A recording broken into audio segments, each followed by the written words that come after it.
Welcome everyone. I'm going to share with you what I learned prepping and running ice road trackers today. My goal is to make your prep a little easier and hopefully to share a nugget or two that elevates Adventures League for all of us. So this is a Rime and the Frostmaiden adventure that first ran at D&D Live 2020 and is going to be running at PAX and going to be running at D&D Celebration 2020, and it's for character levels 1 through 2, and there will be spoilers abounding here, so if you're a player, please don't watch this until after you've played, but after you do, please come back and let me know what you think. Page references, if any, will be to the printer-friendly version. So this adventure's author is Sean Merwin. Sean's done numerous Adventures League adventures, all the way back to the very first introductory adventure, Defiance in Flan.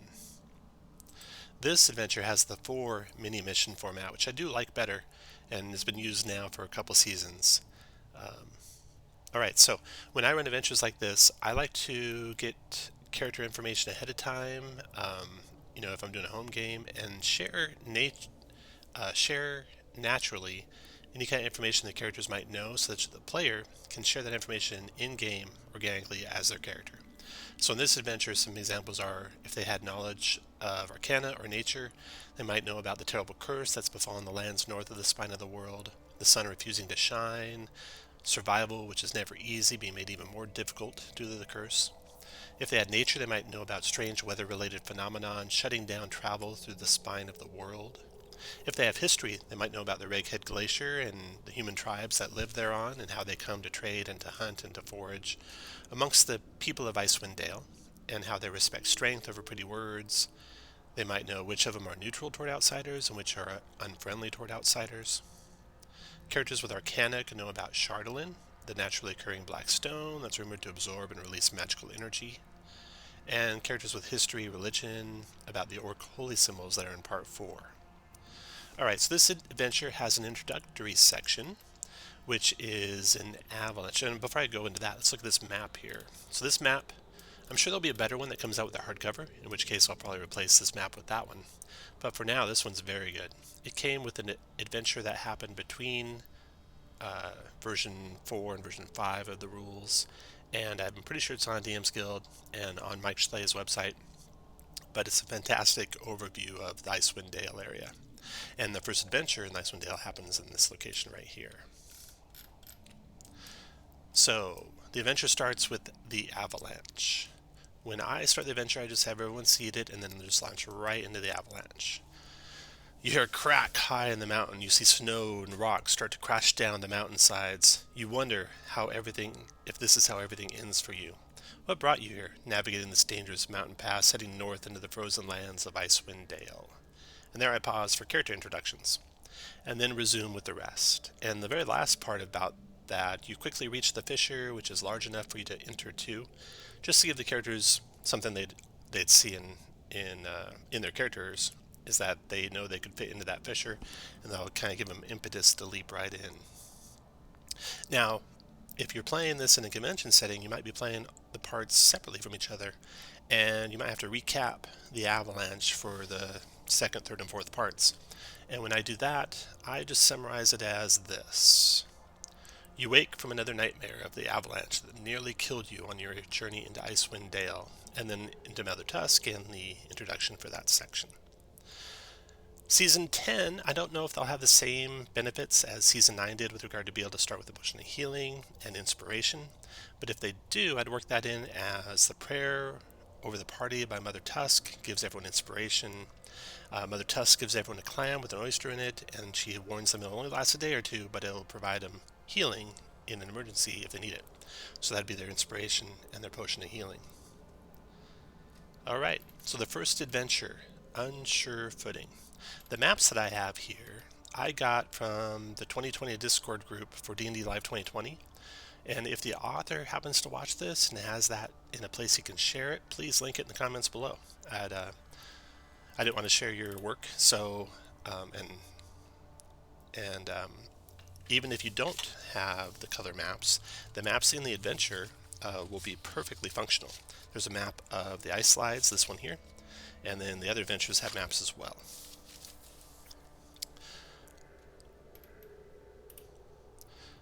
So the music that you're hearing It's called Frozen Wastes by Tabletop Audio, and I use that for the outside parts of the adventure.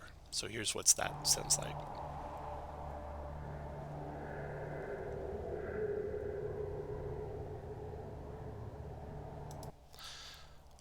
Alright, now in the early parts of this adventure there's various tracking, perceiving checks that are DC 10s. Whenever I see that I just ask for who's proficient and describe that they find whatever it is that was a DC 10. I figure if the whole party rolls, for sure someone's going to get a 10, so you might as well give it to the person who put the proficiency there. Now, the part where the wolves jump in. Right before I ask the players if they're jumping in, I ask them if they're going to, cast any spells, do any other preparations, any light, and if they jump in when they're ready. And then the slide. So that I kind of expanded on the description a little bit. I have that here. You plummet down the serpentine slide, it twists and turns and intersects other slides, all the while descending rapidly.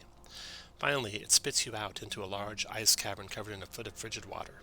Then I have the players each roll their acrobatics check so they know how it's going to end. And then I ask them to narrate the slide, as suggested in the adventure, and they give inspiration to the best narration. It's a fun little part. And then the parties spit into this ice cavern, this being the map of the ice cavern here. So for that, I changed the music. So it was Frozen Waste outside, ice cavern inside. Here's that turned up. Your cracks and other movement in the ice is pretty cool. Alright, so that's the music for that part. Now the fight in the ice cavern, I have shown here 5 wolves, which is if there's a strong party of 6 characters. That worked pretty well the times I ran it. I made one of them an alpha wolf and I described him so the players know who that alpha wolf is, and I gave him a few more hit points. So let's see. The normal wolves have 11, so I just gave the alpha 16 to set them apart a little bit. The otters, I had them with one otter in the middle and then an oar around him, and I described it as a bunch of otters jumping in and out of the water, distracting the wolves, sidetracking the wolves, etc. And then if a player happened to be in a spot where the wolves were distracted by the otters, I describe it as giving the wolves disadvantage to attack the players. If the wolves resist spells, just have them turn their head, kind of cock it sideways like a dog does, and shake it. Play up the water herein because it's a real danger in the area. Any missed attacks or splashing water. If you're prone, you're splashed and soaked, and the wolves knock people prone. Missed damage spells could knock big chunks of ice off the walls or ceiling and cause splashes in the water. So that's kind of the changes I made there, or the updates I made there. And then the second adventure in the series is Cold Welcome. So here's my map for Cold Welcome. For Cold Welcome, I used a map from Heroic Maps. It's their Raven's Wild Forest map. It's a 50 by 50 map. I only used part of it, but it's a really nice wintry forest map. So that worked perfectly for this adventure. And then I revealed the map in sections. I added tree trunks where they were with these gray circles. I added the ravine with the black lines here. I added the fallen trunk here. I added the soft spot in the trunk here. That's on the GM layer, so players can't see it till I identify it. Then I have the camp here. So I just start by revealing this area. I have them traipsing through the snow here. I have the boot over where I have this target, which can be right beyond the map layer. I don't need to have it hidden because I see it right away. And yeah, that's the change I made there on that map. Music there, I used Frozen Wastes for the music for this whole adventure. And the Chewinga, he was a cool little guy. I had him. I thought the players described the mark he had on his mask. And then I had him move up and raise his arms and squeeze and unsqueeze his tiny hands as if he's being asked to be lifted up. And if any player refused to lift him up, I'd just have the Chewinga touch them if they'd let them touch him. And I'd describe the warm feeling transferring from the Chewinga to the person, and then the Chewinga dance away like a snowflake, and the spiral symbol transferring to the forehead of the person that they touched. Or if they, when I hadn't picked up the Chewinga, I had the Chewinga touch them on the forehead, and then dance away like a snowflake. All right, so that is that one. For the next one, chilled drinks. Here again, I used a map from D&D Live group, but there's a map in the adventure that works just fine for this. This takes place here in Icewind Dale. Oh, the last one, Cold Welcome, takes place in this forest here in Icewind Dale. Right there. All right, so chilled drinks.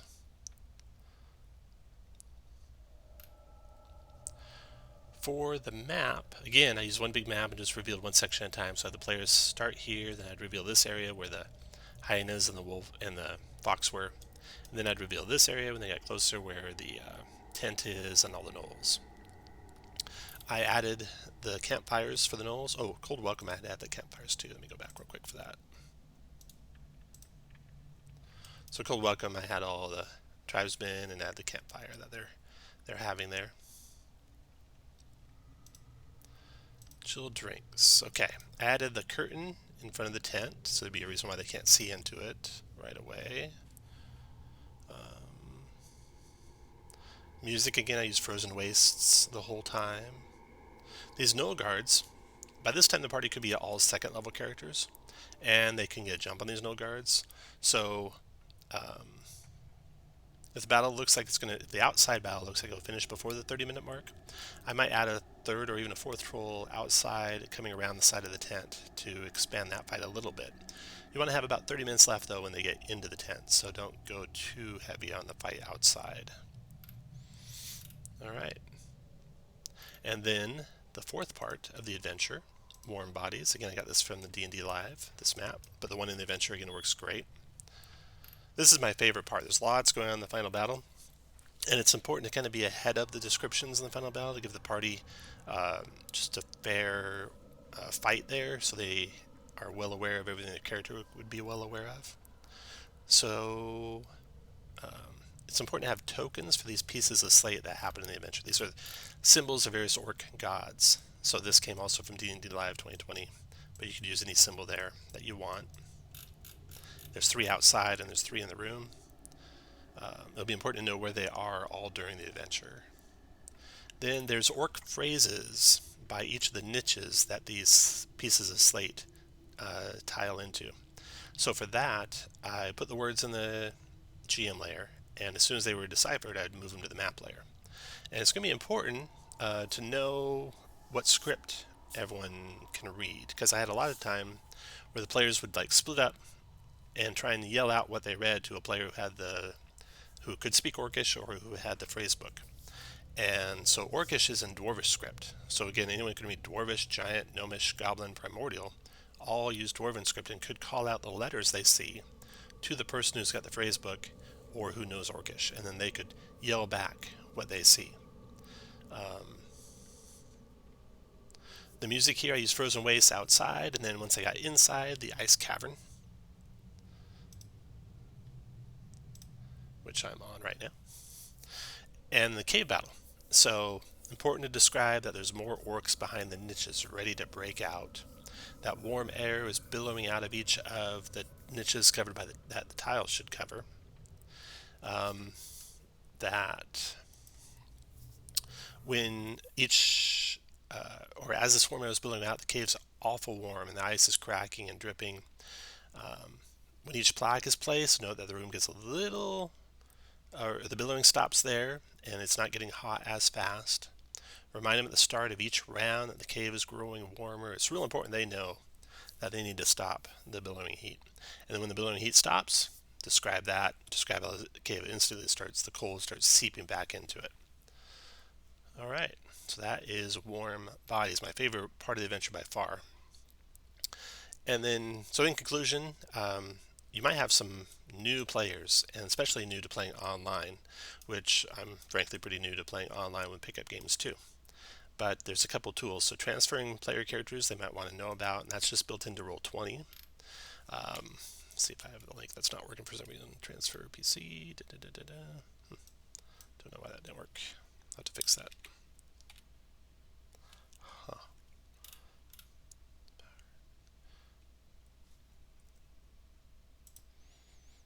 Okay, got it figured out. Pro tip, don't have any spaces in these macro buttons here. That's why that wasn't working. So transferring PCs, this kind of feels backwards, but importing a PC takes them out of this game and puts them into the character vault, the player's character vault. Exporting a PC takes it out of the player's character vault into this PC. And there's a video example link here. Let me open that in a new tab. So a good link for how to use the character vault. And then if they want to use Beyond 20, here's some description of what you need for Beyond 20 and a video link for that. So as a DM for these new players, it's good to have that kind of stuff handy and ready so you can share with them, so they can look that stuff up. We don't need the ad there. Okay, so there we go. So that is it. A real quick intro, just some of the highlights of stuff I ran into when I ran this adventure. If you have any tips or tricks for this adventure, share them in the links below. I have 4 videos from when I ran the 4 parts of this adventure at D&D Live, also in the links below, or the description below. So thank you very much, and I hope you have a great time playing and running this adventure.